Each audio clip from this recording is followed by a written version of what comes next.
सरकारी पाठ्यक्रम का हिस्सा बना दिया। प्राइमरी बच्चों को राम कथा महाभारत कथा पढ़ाई जाएगी, ज्योतिष शास्त्र पढ़ाया जाएगा। भागवत जी कह रहे हैं वेद विज्ञान से महान है और मेडिकल साइंस के लोगों को पहले वेद पढ़ना होगा, बाद में साइंस पढ़ना होगा। वो खाक पढ़ने वाला है। इसको कह रहे हैं अतुल्य भारत, अमृत भारत। ये तो सत्यानाश करने वाला भारत है। तो हमारे सामने चुनौतियां ज्यादा है और वो चुनौतियों की जड़ें विदेशी ब्राह्मण। जौनपुर में एक मामला खड़ा हो गया और उस मस्जिद में वो मंदिर ढूंढ रहे हैं और उस मस्जिद का नाम है अटाला मस्जिद। ब्राह्मण कह रहे ये अटाला देवी है। लोग कहने लगे आज अटाला मस्जिद को देवी घोषित कर दिया, कल घोटाला देवी भी बनाएंगे। आरएसएस ने ऑफिशियली घोषणा किया, जब यह नागपुर में असेंबली का सेशन चल रहा था महाराष्ट्र का, तो आरएसएस ने यह ऑफिशियली घोषित किया कि राष्ट्रीय स्वयंसेवक संघ बैकवर्ड कास्ट की जाति आधारित गिनती के पक्ष में नहीं है। तो शेड्यूल कास्ट के लोग, शेड्यूल ट्राइब्स के लोग, अदर बैकवर्ड कास्ट के लोग, सिखों के खिलाफ अभियान चलाया जा रहा है। प्रोफेसर फल्टने जी ये ऐसे पहले व्यक्ति है जो इस बड़े मंच पर आकर उन्होंने जाहिर किया कि जैनों के खिलाफ भी बड़ा हिंसा अभियान चलाया जा रहा है। ऐसा कोई जैन व्यक्ति खुलकर बोलते हुए हमें दिखाई नहीं देता है, जैसा उन्होंने सबूत और तथ्य के आधार पर बताया है। तो भारत के अंदर मूल निवासी बहुजन समाज के लोगों को डराने का वो लोग काम कर रहे हैं और रिलीजियस माइनॉरिटी के लोग भी डर रहे हैं। तो जो सबको डरा रहा है, अलग अलग पार्टियों को फोड़ रहा है, संगठनों को तोड़ रहा है, लोकतांत्रिक संस्थाओं का मिसयूज करके अलग अलग राज्यों में सत्ता का बदलाव कर रहे इलीगल ढंग से, तो जो सबको डरा रहा है हम लोगों ने उनको डराया। जो सबको डरा रहा है उस आरएसएस को हमने उसकी औकात दिखाई नागपुर में आकर। जब 6 अक्टूबर 2022 को 4.5 लाख से भी ज्यादा लोग आए, 183 ट्रेन रद्द करवाई गई थी और कोर्ट में यह कहा था कि हमारे पास पर्याप्त पुलिस बल नहीं है, तो पूरे विदर्भ के 11 जिले, अलग अलग जिलों से पुलिस फोर्स बुलाई थी, 8000 पुलिस थी। तो यहां का पुलिस कमिश्नर हमें बोल रहा था कि आप लोग जीत गए हैं। हमें आज पता चला है बामसेब का ताकत कितना है, भारत मुक्ति मोर्चा का ताकत कितना है। आज हमें पता चला है कि आप लोग जीत गए हो। आप लोगों ने छत्रपति शिवाजी महाराज के जो गुरिल्ला वार है, जो दावपेच का युद्ध है, आप लोगों ने हमारे साथ खेला। हमारे पास खुफिया एजेंसी होने के बावजूद भी, सरकार होने के बावजूद भी, आरएसएस बीजेपी की, बामसेब के लोग जीत गए। यहां के पुलिस कमिश्नर ने मुझे कहा।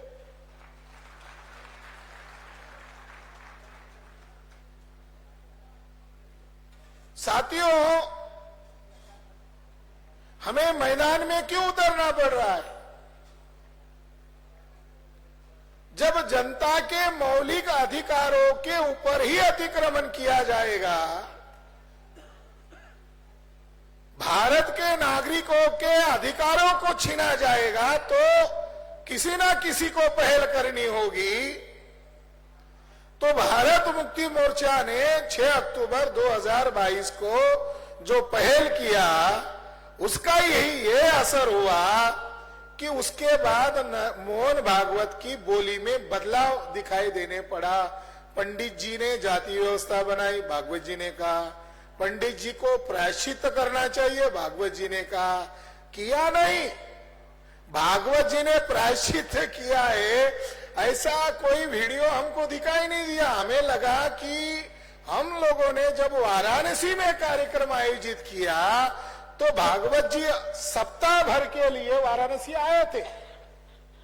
जब हम लोगों ने राष्ट्रीय पिछड़ा वर्ग मोर्चा ने, बुद्धिस्ट इंटरनेशनल नेटवर्क ने जब वहां एक बड़ी जनसभा का आयोजन किया वाराणसी में, तो भागवत जी सप्ताह भर के लिए वहां आए थे। तो हमको खबर अखबार से पता चला तो हमको लगा कि शायद भागवत जी वाराणसी में प्रायश्चित करने के लिए आए होंगे, हमको ऐसा लगा। मगर भागवत जी ने वहां एक स्टेटमेंट दिया, जो यहां हमारे सिख प्रतिनिधि है, हमारे जैन प्रतिनिधि है, हमारे मुस्लिम प्रतिनिधि है, और पूरा भारत और पूरा विश्व में हमारा यह संदेश जा रहा है इस अधिवेशन के माध्यम से। भागवत जी ने वहां आकर स्टेटमेंट दिया कि अब हमें टेम्पल टूरिज्म को चलाना होगा और छोटे मध्यम बड़े सभी मंदिरों के अंदर हमें ब्राह्मणों को बिठाना होगा। आरएसएस के ब्राह्मणों के द्वारा उन मंदिरों को ऑक्युपाई करना होगा और टेम्पल टूरिज्म को चलाना होगा। यानी प्रायश्चित तो नहीं किया, बल्कि ब्राह्मणवाद को ज्यादा गति से बढ़ाना होगा, ये उन्होंने उस समय ऐलान किया। साथियों, आज भारत में आरएसएस बीजेपी के लोग रोजगार नहीं दे रहे। देश के प्रधानमंत्री ने ऐलान किया था कि 2 करोड़ लोगों को जॉब दिलाऊंगा, लोगों के खाते में पैसा जमा कराऊंगा, वादा किया था। मगर उनको पूछे कौन? जो मीडिया है वो तो दलाल बना हुआ है। एक पत्रकार ने एक दिन गलती से पूछ लिया अमित शाह को कि मोदी जी ने तो कहा था कि खाते खोल दो, 15 लाख रुपए जमा हो जाएंगे। अब इतने साल हो गए शाह जी, अब बताइए आपके दोस्त कब पैसे जमा करने वाले? लोग पूछते हैं हमें। तो शाह साहब ने कहा वो जुमला है।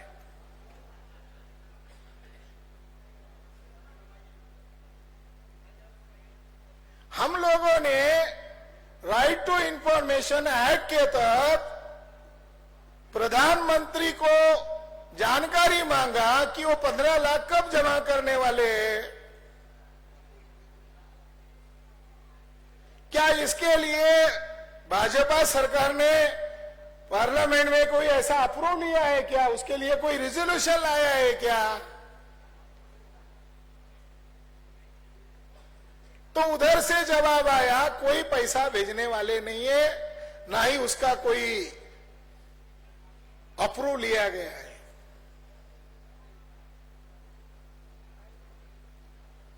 तो जो लोग रोजगार नहीं दे रहे, जो लोग भारत के मूल निवासी लोगों को मार रहे, नरसंहार करने की योजना बना रहे हैं, सत्यानाश करने की योजना बना रहे हैं, तो अब हमें सड़क पर उतरने की रणनीति पर ज्यादा फोकस करना होगा और हमारे काम के गति को ज्यादा तेजी से बढ़ाना होगा। बीजेपी गवर्नमेंट ने 2020 में जो न्यू एजुकेशन पॉलिसी बनाया, वो new education policy declare policy है, कोई छुपी पॉलिसी नहीं है। उस पॉलिसी को सरकारी प्राइमरी स्कूलों तक उसका दायरा नहीं है, केजी से पीजी तक ये न्यू एजुकेशन पॉलिसी है। और इस न्यू एजुकेशन पॉलिसी के तहत मनुस्मृति आधारित सिलेबस पढ़ाया जाएगा, ऐसा 2020 में कहा। 2023 का अंत दिसंबर 26 दिसंबर में हम हैं, इस पर उन्होंने अमल शुरू कर दिया है।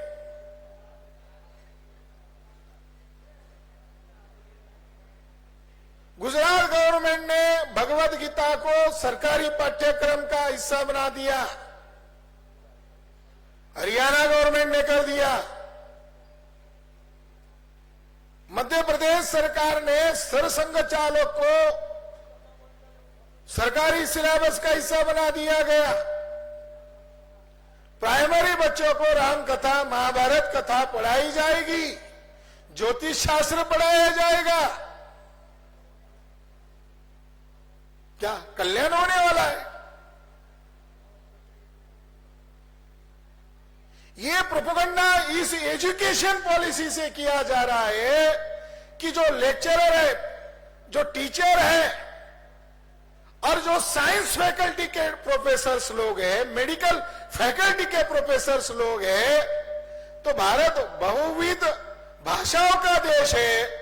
तो बीजेपी गवर्नमेंट ने न्यू एजुकेशन पॉलिसी के तहत ये कहा कि प्रोफेसर्स लोगों को अपनी राज्य की रीजनल भाषा में science, medical science, law faculty, जो वास्तविक एजुकेशन है वो आपको देशी भाषा में, वो भी राज्य की रीजनल भाषा में पढ़ाना होगा।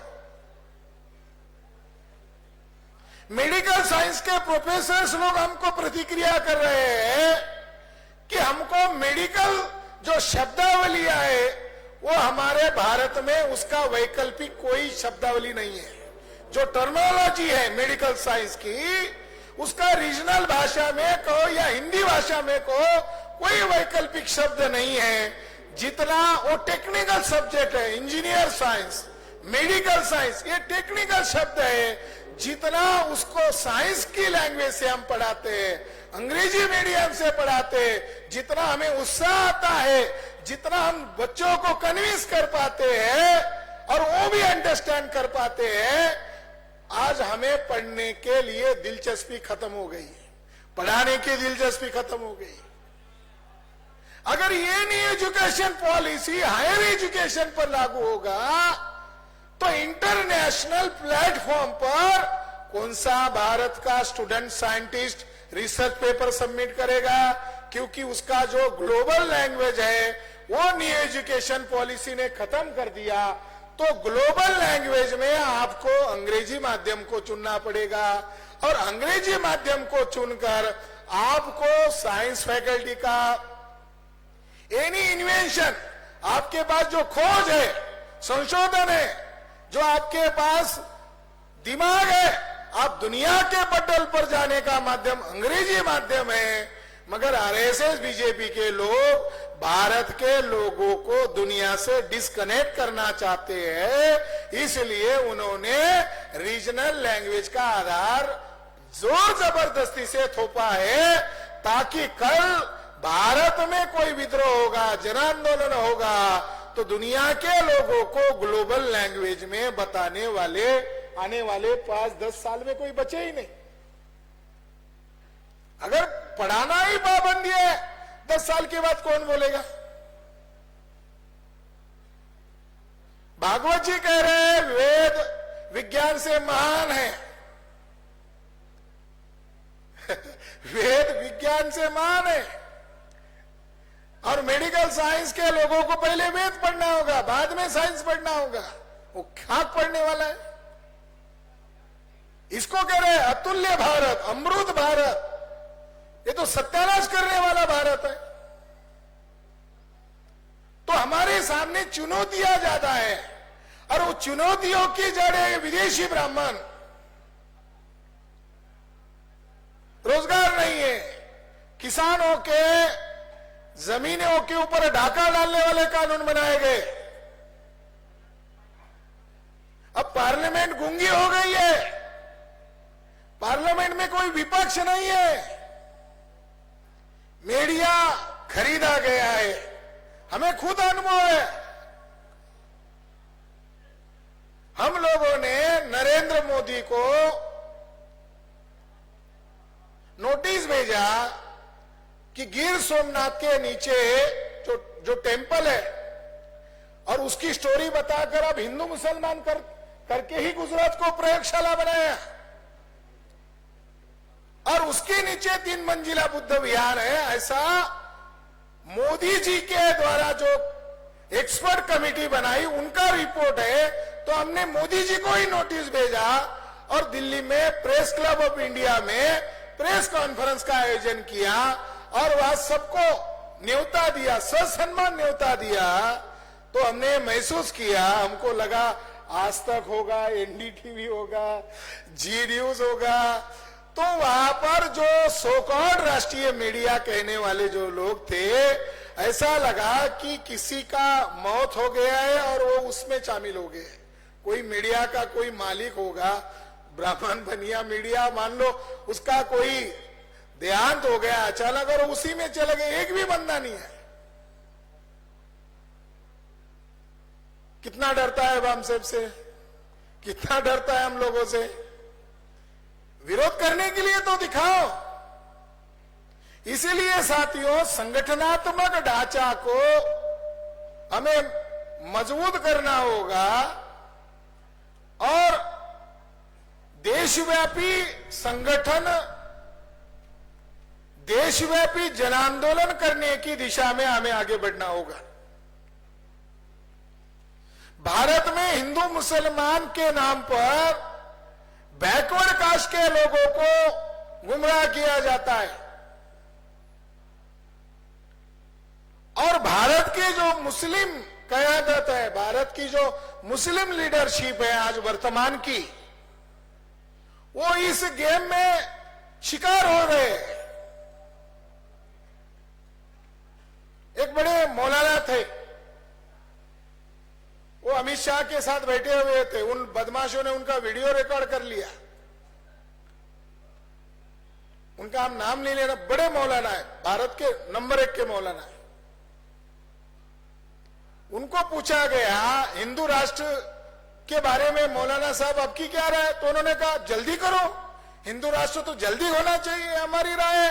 और हिंदू राष्ट्र में मुसलमान का कोई सत्यानाश नहीं होने वाला है, मुसलमान का कल्याण होने वाला है। अरब में, इस्लामिक कंट्रीज में मुसलमानों के साथ जितना न्याय और कल्याण नहीं होगा, उतना हिंदू राष्ट्र में होगा।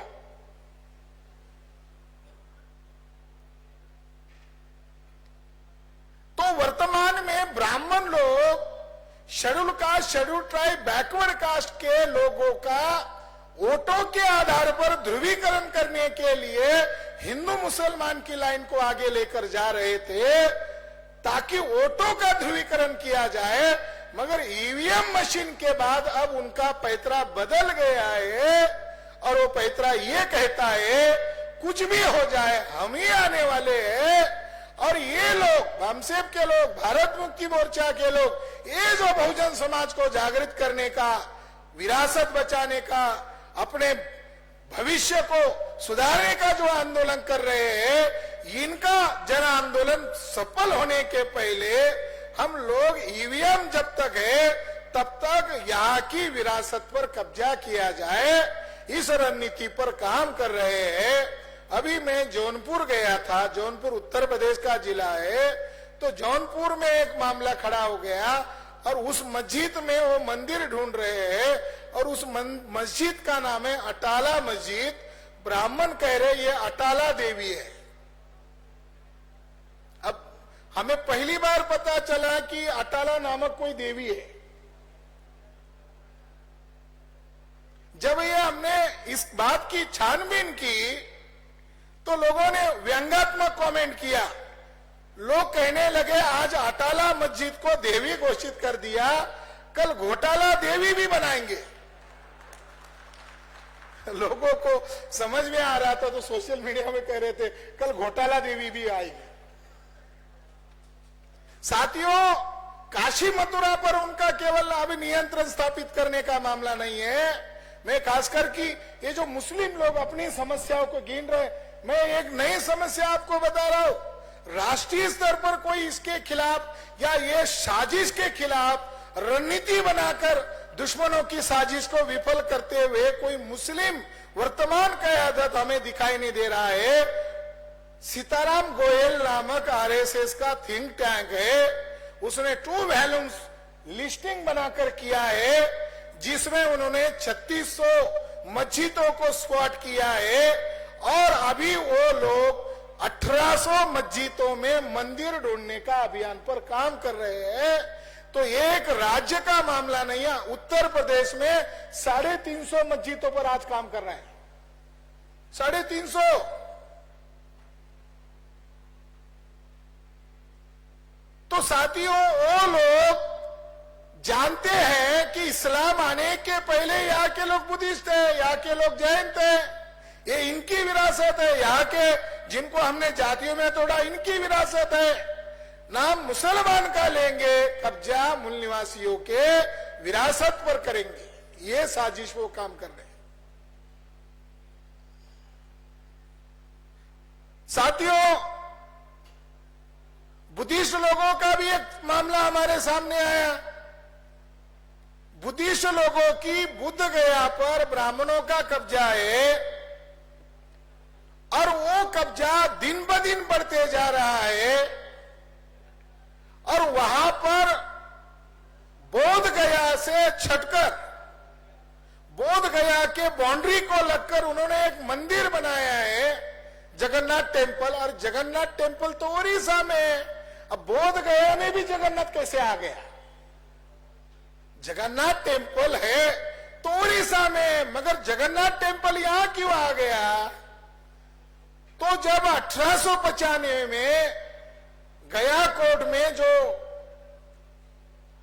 केस चल रहा था कि ये बोध गया किसकी है, तो जजेस लोगों ने, विद्वान वकीलों ने आर्गुमेंट किया था कि जो हाल जगन्नाथ टेम्पल का हुआ वो मूलतः सम्राट अशोक के द्वारा बनाया गया संगाराम था, विहार था, और उसके ऊपर ब्राह्मणों ने 12वीं शताब्दी के बाद कब्जा किया।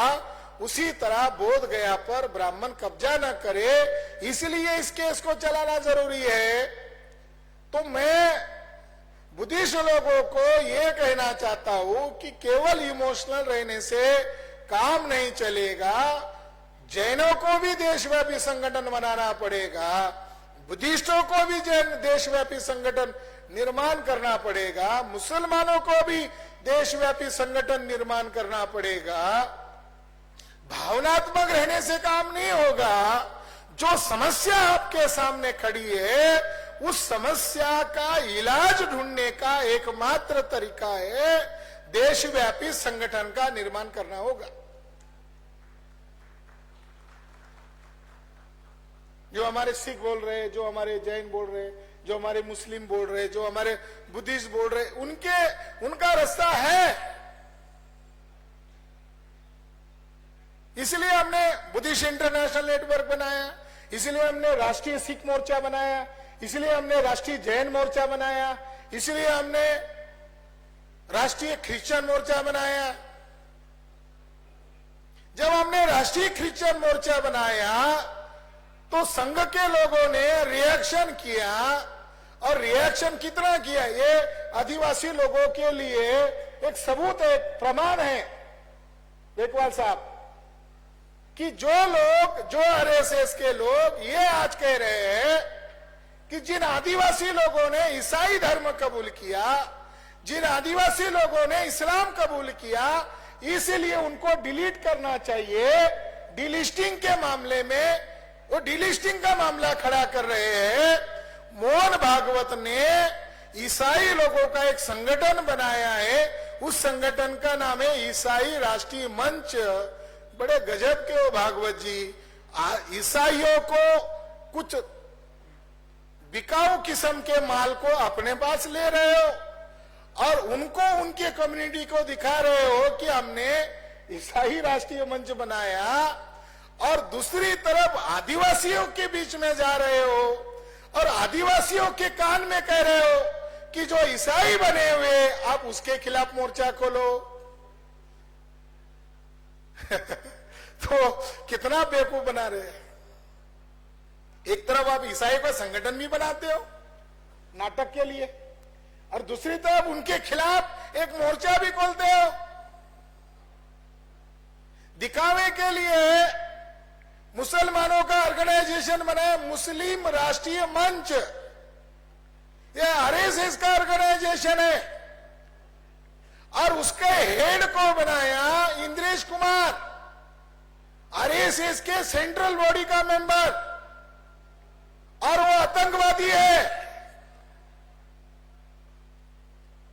वो आतंकवादी व्यक्ति को हेड बनाया मुसलमान का, जिसने मुसलमान लोगों को जेल में ठुसाया, बम फोड़े ब्राह्मणों ने, जेल में गए बेकसूर मुसलमान। मुशर्रफ साहब ने सबूत के आधार पर इंद्रेश कुमार के पाप की गिनती की है।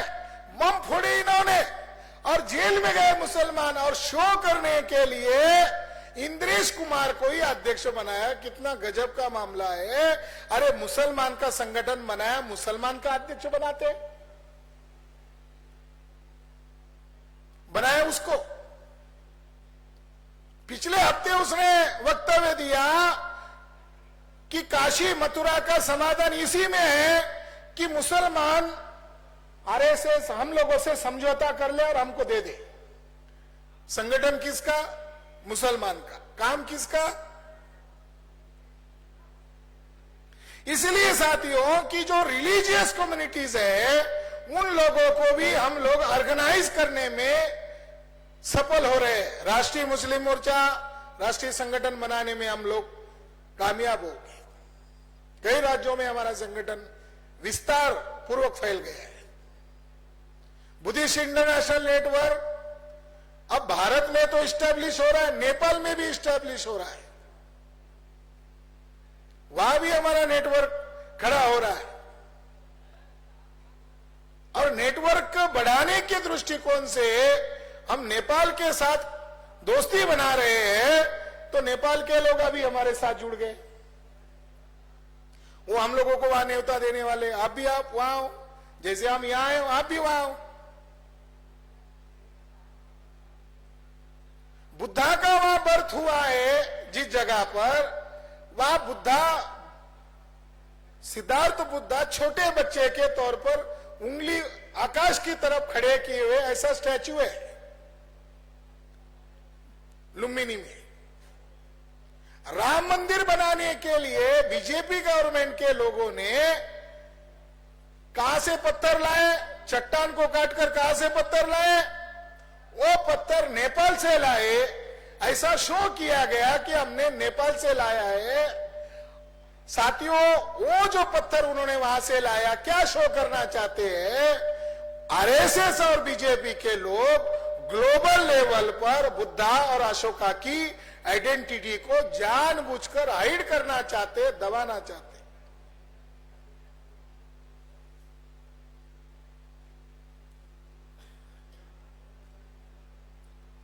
एक जानकारी हमारे पास आई है, वो बहुत सेंसिटिव जानकारी है कि बोध गया पर ब्राह्मणों का कब्जा होने के कारण वो एक्ट ही गलत है, जिसके कारण 4 बुद्धिस्ट मेंबर रहेंगे, 5 नॉन बुद्धिस्ट लोग रहेंगे, यानी बुद्ध धर्म के विरोधी लोग उसके प्रमुख रहेंगे। तो ब्राह्मणों का कब्जा होने के कारण ही वहां पर बम ब्लास्ट किया गया। बोध गया पर ब्राह्मणों का कब्जा होने के कारण बम ब्लास्ट हुआ। और बोध गया को लगकर ही उन्होंने जो टेम्पल बनाया है, वहां पर रथ यात्रा करने के लिए कारीगर को बुलाया और वो रात भर वही था और वहीं पर बम ब्लास्ट की योजना बनाई गई और बाद में मुसलमानों को जेल में ठुसाया गया। बम फोड़ा किसने? ब्राह्मणों ने। जांच को डाइवर्ट कर दिया गया, यानी बौद्ध स्थल के ऊपर ही कब्जा नहीं किया, कब्जा होने के कारण आसपास में मंदिर डेवलप कर रहे हैं और उसके कारण बम ब्लास्ट जैसी गतिविधियां को आप मजबूत कर रहे हो। अभी ये नागपुर है, नागपुर में आने वाले लोग दीक्षा भूमि को देखते हैं। दीक्षा भूमि ये बुद्धिस्ट दीक्षा भूमि है, पूरे विश्व के लोग वहां आते हैं। बाबा साहब अंबेडकर ने यहां क्रांति का कदम उठाया इसलिए। मगर आज दीक्षा भूमि के ऊपर नितिन गडकरी और देवेंद्र फडणवीस का डायरेक्ट कब्जा है, इनडायरेक्ट कब्जा नहीं है। दीक्षा भूमि के ऊपर भी डायरेक्ट कब्जा उन्होंने कर दिया है। आशीष द्विवेदी, मेजर कुलकर्णी और एक तीसरा ब्राह्मण है। ये तीन ब्राह्मण लोग वहां का मैनेजमेंट देखते हैं, और मैनेजमेंट देखने का काम तो वहां के ट्रस्ट बनाए हुए बुद्धिस्ट लोगों का होना चाहिए था, मगर उसका मैनेजमेंट करने का काम ये आरएसएस से जुड़े हुए ब्राह्मण करते हैं। ये अपने आप में सबूत है कि ब्राह्मण लोग जहां बहुजन लोगों की प्रेरणा स्रोत है उसके ऊपर कब्जा कर रहे हैं। तो इसलिए साथियों, जैसे बोध गया को मुक्त करने का अभियान कर रहे हैं, तो बुद्धिस्ट इंटरनेशनल नेटवर्क को यह दीक्षा भूमि आरएसएस से मुक्त करने का अभियान भी चलाना होगा। जो जैनों का मामला प्रोफेसर फल्टने साहब बता रहे थे, तो जैनों का जो वास्तविक इतिहास है वो पता ही नहीं है। जैन लोगों को पूछो तो जैन लोग भी बोलते हैं हमें मालूम नहीं है। तो जैन लोगों का भी ऑर्गेनाइजेशन हम लोग बना रहे हैं और राष्ट्रीय स्तर पर बना रहे हैं। मैं संगठन के काम के लिए उदयपुर गया था, और उदयपुर जाने के बाद वहां पर मुझे केसरिया नाथ एक मंदिर है इसकी जानकारी मिली। तो मुझे जिज्ञासा हुई कि वो किसका मंदिर है, तो पता चला कि वो जैनों का मंदिर है। तो अंदर जाने देंगे क्या? तो उन्होंने कहा अभी जैनों का बहुत जमावड़ा होता है, तो अभी दिन में आपको नहीं मिलेगा, मगर आप एकदम सवेरे सवेरे अगर उसको देखना चाहते तो वहां ब्राह्मण लोग जलाभिषेक करते हैं, और जलाभिषेक करते वक्त बोली लगाते हैं। जो ज्यादा बोली लगाएगा फिर उसको मूर्ति को छूने तक देते हैं। तो मैं और हमारे साथी गए, और मेरे साथ एक आदिवासी कार्यकर्ता था, वो नया नया जुड़ा था, उसको बहुत गुस्सा आ रहा था कि ब्राह्मण जैनों के मंदिर पर कब्जा कैसे कर रहे हैं। तो जब बोली लगाने की बात आई तो वो आदिवासी जो 100-200 से बोली हो रही थी, उसने एकदम 2000, 3000। तो जैन लोग कम बोल रहे थे, हमारा आदिवासी ज्यादा बोल रहा था, और ब्राह्मण फिर उत्साही हो रहा था। फिर बाद में वो पैसा उसने दिया, क्योंकि हमको उस मूर्ति का पुरातात्विक ढंग से अध्ययन करना था। हम जब तक नजदीक नहीं जाएंगे तो पता ही नहीं चलेगा। तो वो मंदिर 100% जैनों का है। तो जैन बाहर बैठते हैं और पंडे अंदर बैठते हैं। तो मैंने वहां के जैन लोगों को पूछा, आप लोगों को बुरा नहीं लगता कि आपकी आइडल्स, आपके प्रेरणा स्रोत पर कब्जा है और आप उनको पैसा देते हैं और वो लूटते हैं? तो बोलते हैं कोर्ट में केस चल रहा है। कितने साल से? 50-60 साल से चल रहा है, अभी तक कोई फैसला नहीं। मगर राष्ट्रीय जैन मोर्चा के जरिए से ऐसे जैन स्थलों को मुक्त करने का अभियान अब हम आने वाले समय में चलाएंगे। और जैन अगर आवाज नहीं उठाते हैं, जैन आरएसएस बीजेपी से अगर डरते हैं, तो बुद्धिस्ट इंटरनेशनल नेटवर्क जैनों की भी लड़ाई लड़ेंगे। केवल बुद्धिस्टों की लड़ाई नहीं लड़ेंगे, जैनों की भी लड़ाई लड़ेंगे। और ये जो भारत है, ये मूल निवासियों का भारत है, इसको आजाद करने के लिए एससी एसटी ओबीसी में हम जन जागरण कर रहे हैं, संगठित शक्ति का निर्माण कर रहे हैं। उसी तरह जो रिलीजियस कम्युनिटीज है, जो समानता को मानने वाले लोग हैं, उनको संगठित करने का, ट्रेनिंग देने का, उनको जो साधन और संसाधन चाहिए वो प्रोवाइड करने का काम हम हमारे ऑर्गेनाइजेशन के माध्यम से करेंगे। मैंने कल एक मुस्लिम लोगों के मीटिंग में एक उदाहरण दिया, वो बात बताकर मेरी वाणी को मैं खत्म करूंगा। मैंने एक उदाहरण दिया कि सबसे बड़ा विद्वान मुसलमानों में कौन है? तो मुसलमानों ने कहा कि सबसे बड़ा विद्वान जो है जाकिर नाइक है। तो मैंने उनको कहा आप जाकिर नाइक किधर है? तो जाकिर नाइक आप भारत के नागरिक ही नहीं है। जो सबसे बड़ा विद्वान था उनका नागरिकता ही छीन ली गई। अब उनकी गलती क्या है? आरएसएस के ब्राह्मण को अपने मंच पर बुलाते थे, उनको ज्ञान देते थे। सांप को दूध पिलाओगे तो सांप डसने का ही काम करेगा। जाकिर नाइक को ब्राह्मण डस गए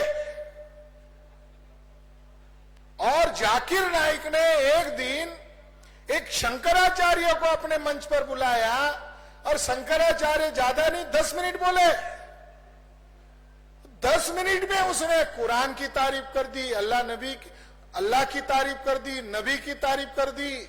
यहां तक कहा अगर इस्लाम दुनिया में नहीं आता तो दुनिया खत्म हो जाती। मुसलमान तालियां ऊपर तालियां, माशाल्लाह, वाह वाह वाह वाह, क्या बात है, क्या बात है। हिंदुओं का धर्मगुरु शंकराचार्य बोल रहा है। जब ये बहुत तालियां बजा रहे थे तो उसने फन निकालकर अपना असली चेहरा दिखा दिया, मगर किसी को दिखाई नहीं दिया क्योंकि वो तारीफ में खुश थे। वो थोड़ी के डर थे, वो तो तारीफ में खुश थे।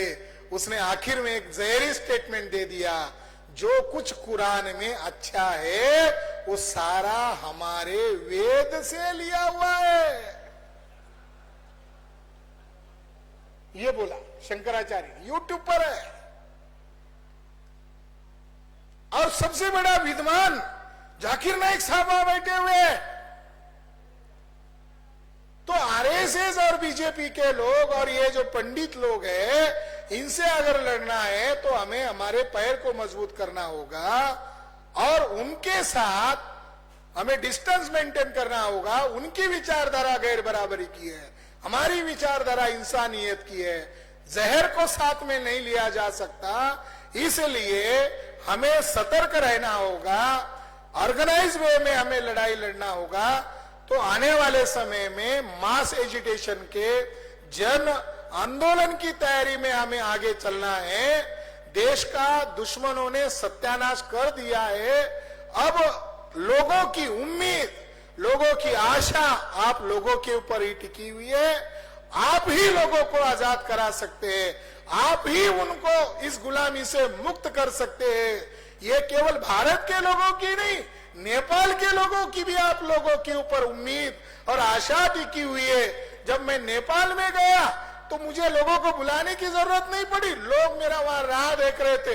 मुझे बड़ा आश्चर्य लगा, तो उन्होंने कहा हम यूट्यूब पर आपको देखते हैं, आपकी गतिविधियों को नकल करते हैं हम नेपाल में, हमें आपसे प्रेरणा मिलती है, आप जो कुछ करते हैं इससे हम सीख लेते हैं।